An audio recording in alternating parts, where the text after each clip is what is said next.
Abrimos, señoras y señores, abrimos la tertulia en este jueves 6 de mayo del año 2021. Voy saludando a quienes nos acompañan. Gloria Robaina de nuevo. ¿Qué tal, Gloria? Buen día. Buen día. Seguimos. Esteban Valenti, buen día. Buenos días, saludos a todos. Martín Couto, buen día. Muy buenos días, acá vengo yo a reivindicar mi uso del Martín, por lo menos en la tertulia. Es cierto que en estos días estaba hasta en la sopa, otro, en la tertulia soy yo. Bueno, y a Daniel Superviel, ¿con quién puedo confundirlo? No sé, dejémoslo así. Buen día. Con un poeta francés. Cocolino Neptuno. Buenos días para todos, realmente un gusto estar otro jueves más con todos ustedes. Bueno, creo que después de tantas patinadas, incluida la mía, estamos en condiciones de pasar el primer tema. La última encuesta de la consultora Cifra, presentada el martes en Telemundo, muestra que en abril aprobó el desempeño de Luis Lacalle Pou como presidente el 60% de los consultados, mientras que lo desaprobó el 28%. El porcentaje de aceptación de abril es el mismo que tenía el presidente cuando asumió en marzo de 2020, pero menor al pico de aprobación de 66% que según Cifra logró en julio del año pasado. Si ahora comparamos con el sondeo anterior realizado en el mes de febrero, la aceptación bajó 4 puntos porcentuales, en aquel momento era 64.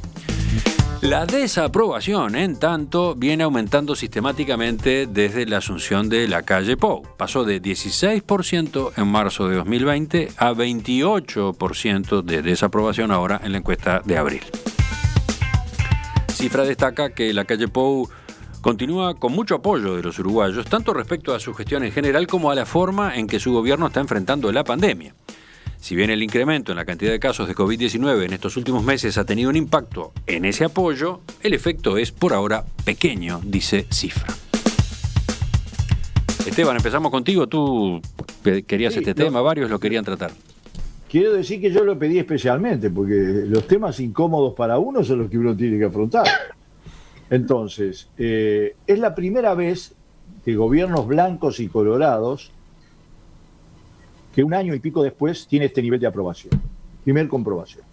Segundo, es una comprobación que yo hice también siguiendo una encuesta de Montevideo.com, que es muy diferente, son 30.000 personas que opinan, pero que no es por muestreo, y que dio una diferencia a favor de la no aprobación de 3 puntos, que aplicándole el mecanismo de corrección que yo aplico porque lo sigo desde hace 10 años, da prácticamente lo mismo. ¿Está claro? Es decir, estamos en un nivel alto. Y a mí lo que me interesa es explicarlo, porque no me voy a poner a cuestionarlo, me voy a poner a explicarlo. Lo mejor que ha hecho este gobierno, sin duda, ha sido su presentación, sus explicaciones, sus movimientos políticos ante la ciudadanía. Eso no hay duda y esta encuesta lo demuestra. Y no es nada denigratorio. Me parece muy bien. Los gobiernos para gobernar también tienen que preocuparse por la visión que los ciudadanos tienen. Ahora, también quiero decir que esto demuestra, no me cambia un ápice mi opinión sobre los graves errores cometidos en la última etapa de la pandemia. Yo no estoy para seguir a las mayorías. No quiero ser un rebaño. Lo único rebaño que quiero ser es el vacunado. Después lo otro no me interesa.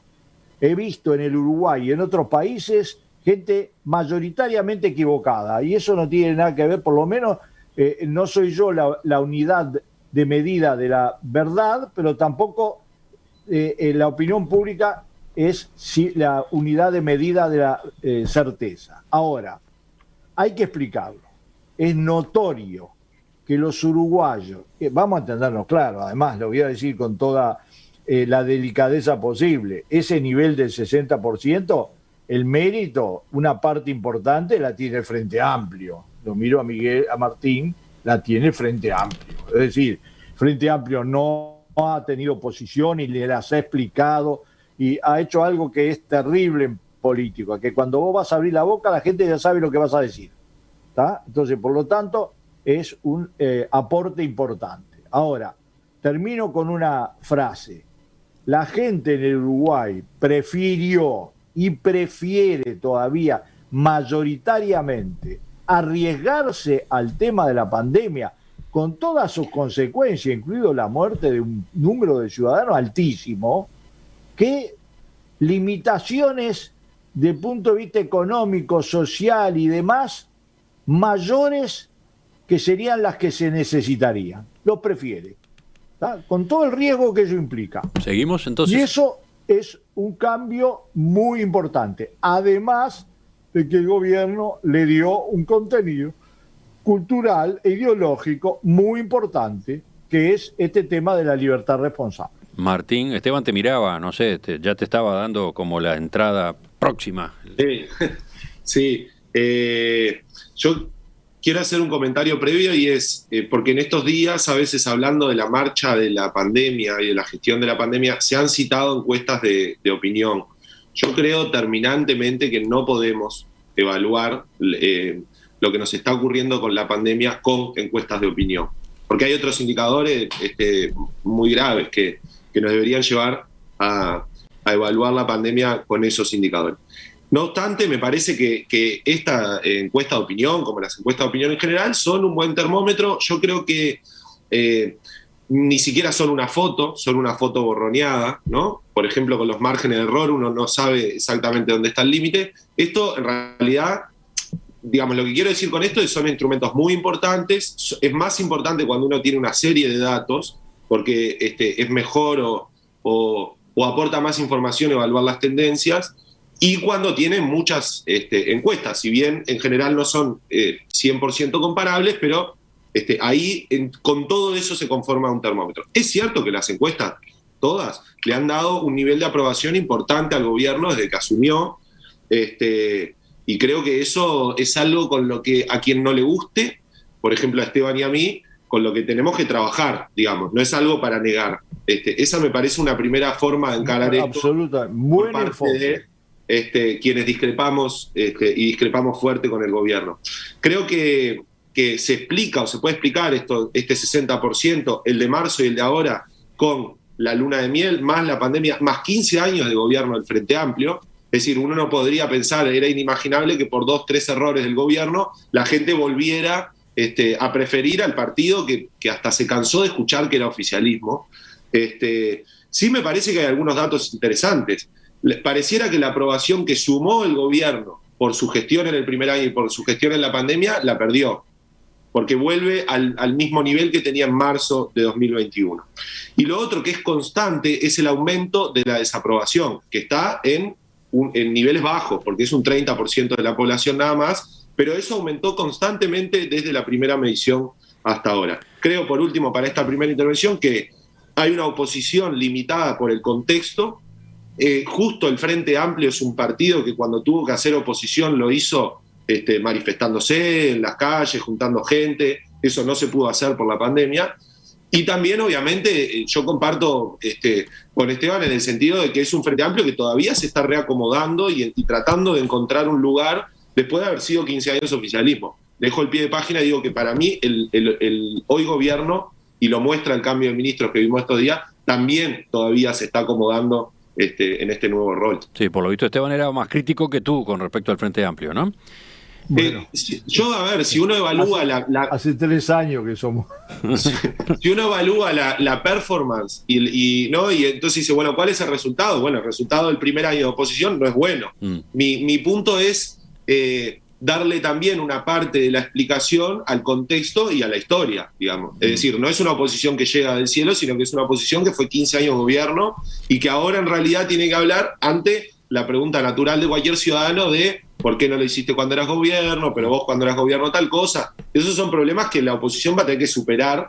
Y además, por ejemplo, va a tener que superar recambiando mucho. No, lo digo, lo marcaba simplemente para que se notara que todavía no hay una comunión total, Valenti y Couto, en esta tertulia, ¿no? No, será el futuro encuentro progresista. Ahí volverá. Bueno, es una probabilidad, pero por suerte, además, ¿no? Digo, Gloria, te escuchamos. Pensamos libres. Gloria Robaina. Bueno, no, en primer lugar, me parece bueno esto de no cuestionar las encuestas. Con esto no podemos caer en lo de las campañas electorales. Cuando a un posible candidato le dan mal, cuestionan las encuestas, si le da bien, habla bien de las encuestas. Yo creo que las encuestas son las encuestas, es un instrumento como tantos otros para medir opinión. Me pareció interesante esto que planteaba Esteban en cuanto a que su otra forma de evaluar la opinión dan coincidencias con lo que fue la última que conocimos.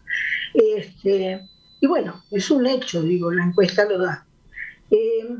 Yo creo que acá el hecho de mantener la aprobación que tuvo al comienzo de su gestión, el gobierno, me parece una cosa, también de acuerdo con Esteban, totalmente excepcional en el Uruguay. Yo creo que Tabaré Vázquez, que fue uno de los presidentes que mantuvo mayores niveles de aprobación, no llegaba a este punto y es una cosa bien original y bien profunda para estudiar, porque yo tengo algunas explicaciones, pero quiero decir, es un hecho realmente novedoso e importante. Con respecto a la desaprobación, es interesante la comparación, digo, ver que hace un año, a esta misma altura más o menos, el índice de desaprobación era del 7% y actualmente no es del 30%, más bien, es del 28%. Y lo interesante es ver quiénes integran ese índice de desaprobación. Y obviamente ahí está conformado fundamentalmente por las opiniones de quienes están en la oposición, lo cual también me parece muy lógico y además dice, tiene coherencia con lo que ha sido todo este último periodo tan ríspido de exigencias al gobierno de que hacía poco y lo mal que se estaban poniendo los números en cuanto a la propia enfermedad. Sin embargo, él mantiene esa aprobación del 60% y la desaprobación crece justamente en quienes han tenido el discurso público de mayor oposición a lo que han sido las medidas y el comportamiento del gobierno frente a la pandemia. O sea que me parece todo el cuadro muy lógico y para terminar digo, yo creo que ya lo había dicho en una tertulia, yo creo que Lacalle, el presidente Lacalle, es una excepción dentro de lo que han sido nuestros cuadros políticos y dentro de lo que han sido, de lo que siguen siendo los dirigentes más conocidos en nuestros partidos políticos. Y aquí una frase que se ha repetido, más circulado por los grupos de WhatsApp y demás, de alguien que decía, él pudo comprobar o está comprobando que no es un pituco, no es un niño malcriado, hijo de un padre presidente, y mucho menos que desconoce la realidad del país. Esto quiere decir que yo creo que Lacalle nos está dando pruebas de una personalidad y de un tipo de gestión de gobierno que hasta ahora no habíamos tenido y que realmente lo está haciendo bien. Digo, hay muchas cosas que está haciendo bien y eso la gente también lo ve. Veamos qué dicen los oyentes. Pablo, por ejemplo, pregunta cómo le caerá esta encuesta a los socios de la coalición. Después está el mensaje de Felipe, que marca la diferencia entre un ciudadano y un tertuliano. La diferencia de los simples mortales con los tertulianos progresistas: podemos apoyar a un gobierno en pandemia y no tirar piedras por tirar. Hoy cumplo un año desde un día en que Valenti sugirió que yo tenía que cambiar de radio por mis discrepancias. Tranquilos, sigo acá. ¿Recordabas este incidente, Esteban, con Felipe? No me acuerdo, pero me acuerdo de escuchar algunas opiniones que eran tan radicales que no sé por qué uno tiene que estar obligado a convivir con ellas, ¿no? Daniel, ¿te toca a ti ahora? Bueno, me tocó. Sobre el oyente, en un momento dice tirar piedras y en otro discrepancias. Habría que ver ahí cuál es el límite. Yo creo que discrepo y nunca tiré una piedra. Yo he tirado piedras muchas veces en mi vida. Cascotes. Sí. Bueno, me tocó. Sí, dale, vamos a no distraernos por ahí. Logré hablar. Bien, gracias. Bueno, me parece, quiero volver a lo Perdón, que estamos... estimado, creo que Daniel está desconforme con la extensión de las intervenciones anteriores, no sé si se dieron... No, pasa nada, no pasa nada. No, lo que yo quiero decir es dos cosas. Para arrancar esta conversación, es así. Esteban y Martín dijo hace un rato, como que lamentando que los índices fueran esto, ¿no? Lamentando por parte del Frente Amplio que los índices de aprobación fueran esto. Bueno, yo ahí discrepo. O sea, si a un gobierno, la población está conforme cómo están dando, bueno, es una señal. Cuando Mujica tenía índices de aprobación muy por encima de los votantes del Frente Amplio, era una señal de la realidad. Y bueno, y si el Uruguay está contento con sus gobernantes, yo creo que es algo bueno para el país. ¿Qué quieren que les diga? Lo digo por los dos lados. Pero vamos a analizar, a mi juicio, por qué estos altos guarismos lograron resistir el abril negro. Porque el mes de abril fue terrible, fue horroroso en el tema de la pandemia. No sé ustedes, se perdieron seres queridos, yo perdí seres queridos, o sea, y es una situación sumamente grave. Y yo estuve analizando cuando ayer la producción me dijo que el tema era y estuve viendo, bueno, por dónde están las características de por qué se mantiene esta popularidad del 60-59% tan arriba.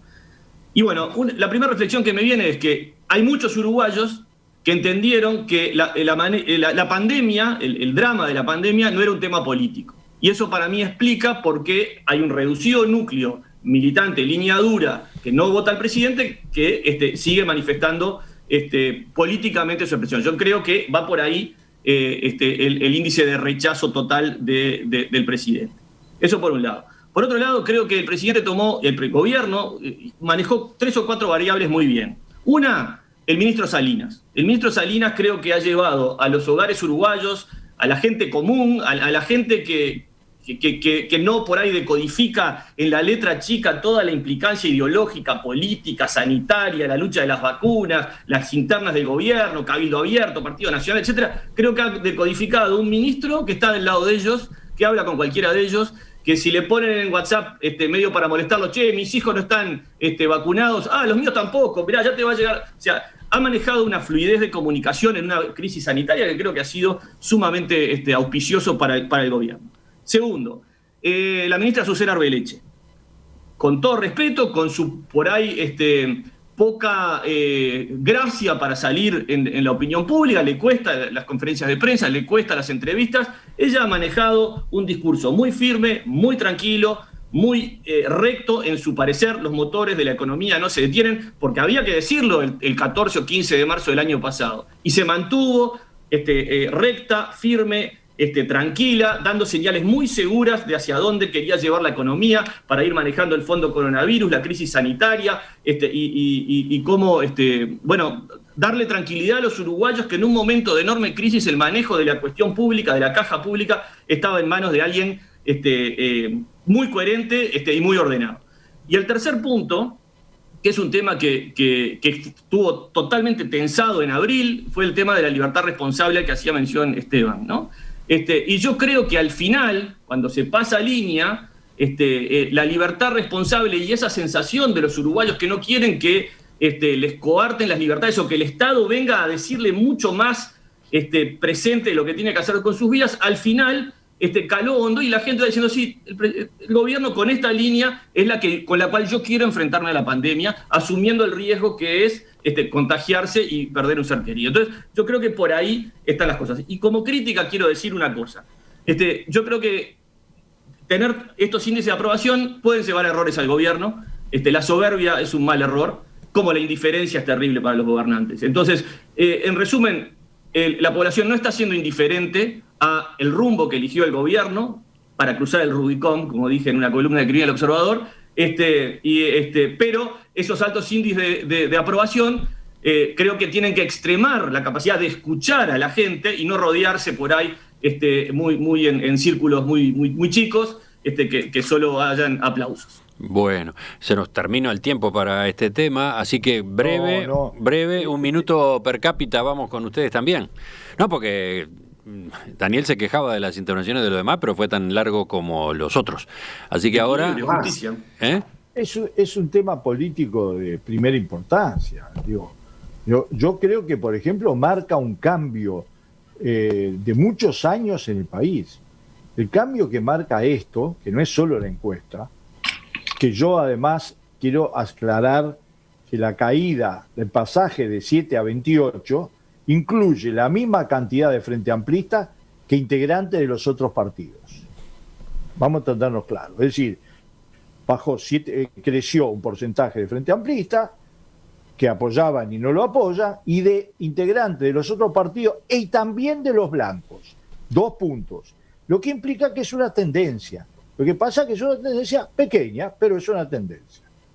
Segundo, y muy breve, lo que cambió en este país es que se terminó desde el año 71 hasta la fecha el sub y baja.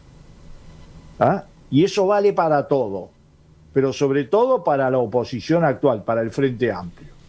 Lo que se cae del Partido Nacional no se cae necesariamente para el Frente Amplio. Se cae. ¿Ah? Y eso es algo que la izquierda tiene que asumir. Y si no lo asume, que mire las elecciones en Madrid. ¿Está claro? Es decir, acá hay un cambio político ideológico con el cual yo no estoy de acuerdo, porque yo soy de izquierda y no me va a cambiar una encuesta mi opinión de izquierda, pero quiero reafirmar ese concepto que me parece fundamental. Gloria. Bueno, yo creo que un punto que sí había pensado coincide con algo de lo que dijo Daniel, y es que yo creo que también ese nivel de aprobación tiene que ver con las personas con las cuales se ha rodeado el presidente en la calle, las personas que más visión pública tienen. En ese sentido, tú hablabas de Salinas, o hablabas de la ministra de Economía. Creo que también ha jugado un rol importantísimo Delgado. El mismo Lema, desde la posición, Lema desde la presidencia de la Cámara el año pasado, de la Cámara de Diputados.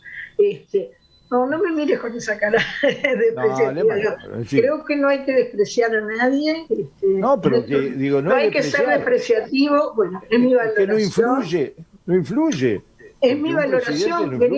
Veremos. Hizo una gran gestión, Sí, sí. Veremos cómo juega ahora el Mide. Para él va a ser su prueba de fuego. Yo personalmente no lo conozco, o sea que no me van prendas en esto de defenderlo o no defenderlo.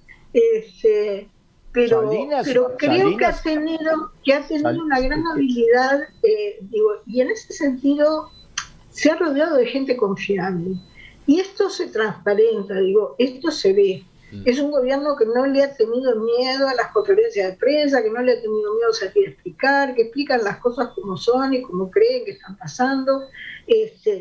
Muy distinto a lo que fue el último gobierno del Frente Amplio, y esto sin querer ofender a nadie, pero donde había una ausencia de presencia pública, y en general se negaba esa comunicación tan directa con la gente que este gobierno ha encarado, y es uno de sus fuertes, ¿no? Martín y Daniel, las últimas intervenciones. Yo le diría, sobre todo a los militantes de algún partido de la coalición multicolor, que pasó un año, que no conviene festejar algunas cuestiones antes de tiempo. Y lo segundo que diría es que los resultados de algunas cosas de la realidad son como los contagios. Se ven dentro de 15 días, un mes. No hay un reflejo automático de la gente. Te pasan 2 cosas hoy y mañana cambiaste y pasaste de que te parezca perfecto el gobierno a que te parezca un desastre. Son movimientos, son tendencias. Creo que eso es lo que es más interesante mirar. Creo que el gobierno fue exitoso en una cosa, y yo creo que cuando el gobierno asumió resuelto a tratar de dejar al Frente Amplio aislado y lo más destrozado posible, asumieron usando las conferencias de prensa para criticar muy duramente, anunciando futuras supuestas denuncias de corrupción y de cuestiones terribles que no aparecen, y construyendo la idea de que o se está con el gobierno o se está contra el país. Esa operación, que fue exitosa por parte del gobierno, dejó, además de todo lo que ya hablamos de los problemas de la oposición, al Frente Amplio en una situación muy complicada. Pero también eso es posible hacerlo con esta fuerza, con esta energía, cuando uno recién asume y tiene todas las cartas de crédito de su lado. Entonces, me parece que el partido que sigue es largo y que hay que ver cómo se sigue comportando la cuestión. Yo voy a terminar coincidiendo con algo que dijo Daniel. Yo veo un gobierno y un presidente soberbio. Y veo un presidente que se muestra cada vez más soberbio a medida que las cosas no van saliendo tan bien. Y eso me preocupa. Me preocupa y me parece que... Pero, ¿cuál es tu coincidencia con Daniel? En eso no entendí. Y mi coincidencia con Daniel es que si el presidente del gobierno, después de estos resultados de una encuesta, asumen una postura más cerrada, de mayor prescindencia del resto de los actores políticos del sistema político, me parece que es un error. Yo le diría al presidente, quédese con el dato de que bajó de julio a ahora 6 puntos su aprobación o que aumenta la desaprobación, como una señal de que esto lo lleve a hablar más, a abrir más la cancha, a tener otra actitud. Yo lo he visto con una actitud demasiado soberbio, prescindente y hasta de desprecio de la oposición. Y ahora sí, Daniel. No, nada, yo creo que, lo vuelvo a reiterar, creo que hay dos factores que a un gobernante le tienen que preocupar. Uno es la indiferencia y otro es la soberbia, y que hay que estar, cuando las cosas soplan muy bien, extremar la humildad, extremar la escucha, extremar la sensibilidad para tener la percepción ciudadana, ese olfato que tienen los políticos, los buenos políticos, que Luis Lacalle Pou lo es, como lo es Mujica, como lo es tantos políticos que conocemos, que saben oler eso que por ahí las encuestas o los analistas no huelen. Esto lo he visto, lo percibo, lo estudio. Entonces me parece que el perfume de las encuestas no te olvide, no los hagan olvidar, y lo digo para todos los políticos, ¿no? Lo que está pasando. Pero bueno, y el segundo concepto es que el Uruguay, y esto ahí en línea con Esteban, no ha sido indiferente a este rumbo que tiene mucho de cómo relacionarnos con nuestro Estado, ¿no? Que me parece que ahí sí esa discusión está muy, muy interesante a futuro. Faltó un dato, y fundamental, que estamos todos de acuerdo, estoy seguro. La vacunación fue brillante, con todos los errores que se cometieron mucho. Pero desde el punto de vista del impacto, la vacunación fue un gran impacto del gobierno. Ya seguimos, volvemos a la tertulia, seguimos hablando de política, pero ahora mirando a un escenario del exterior particularmente interesante en estos días. ¿Una piedra o un pozo? ¿Qué era? Se aclaró la duda esa en torno a la cual discutíamos con Romina al comienzo de esta semana a propósito del cuadro que tenemos en el estudio desde este lunes en el ciclo Arte UI en perspectiva. ¿Un pozo o una roca? Pues es un pozo, Romina. Es un pozo. Por lo menos hacia allí apuntó el autor cuando se puso a pintar. Así quedó claro en la entrevista que ayer Fernando Medina hizo en La Conversación con el artista invitado de esta semana, que se llama Augusto Gadea. De todos modos, dejó claro que acepta todas las interpretaciones. Y le encanta. Se trata el arte. Y le encanta. Le encanta que una obra provoque tantas lecturas, tantas discusiones. Bueno, muy interesante todo lo que contó a propósito de su relación con los paisajes, con el paisaje, cómo hace antes de encarar un determinado espacio en uno de sus cuadros, cómo recorre. Interesantísimo también el hecho de que utiliza tierra. Dijimos que la técnica de este cuadro incluye arcillas, tierra y óleo sobre lienzo. Pinta con tierra, usa la tierra, y distintas tierras además. Tierras rojas, por ejemplo. ¿Dónde hay tierras rojas? Más rojas en el territorio uruguayo. Bueno, de eso charló con Fernando. Los invito a que escuchen la entrevista. Está disponible en nuestro sitio web y por supuesto en Instagram, en la cuenta de Instagram de En Perspectiva, hay otros trabajos de él para que ustedes observen.